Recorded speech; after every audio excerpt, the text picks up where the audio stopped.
G'day, I'm Jared, the CEO of Webdrill, the underground diamond drilling specialist.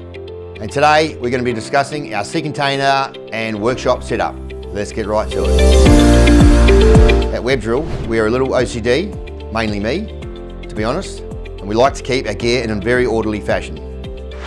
When I say OCD, I mean fast turn consumable items are close to the doorway of the sea container, and the slow turn items are at the rear of the container. For us, time is of the essence at Webdrill, and we are very big on time management. The standard setup on site is as follows. We generally have 2 times 20-foot sea containers on site. One of them is a workshop container, and the other is what we call our open plan oils container. We utilise the dome shelter weather rated 6 or 10 metre domes, which sits across the concrete pad of the workshop.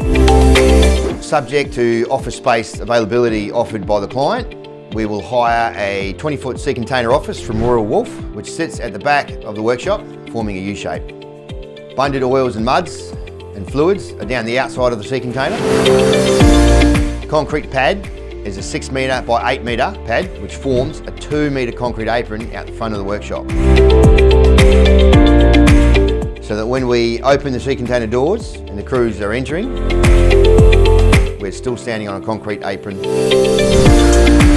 All that's needed from the client is to have power connected to the containers and a concrete slab poured, which is a 6 by 8 metre in dimension. Some of our sites will have a 4-post Molnar hoist, generally at the maintenance hubs across the regions. 80% of all our sites carry the same setup, as we are big on universal fit-outs. And lastly, we would require a small laydown area close to the containers for our heavy rod stillages and grouting equipment. So that's our sea containers and workshop setup. We hope you've found that helpful. Feel free to reach out to us if you have any more questions about our kit. That's a wrap.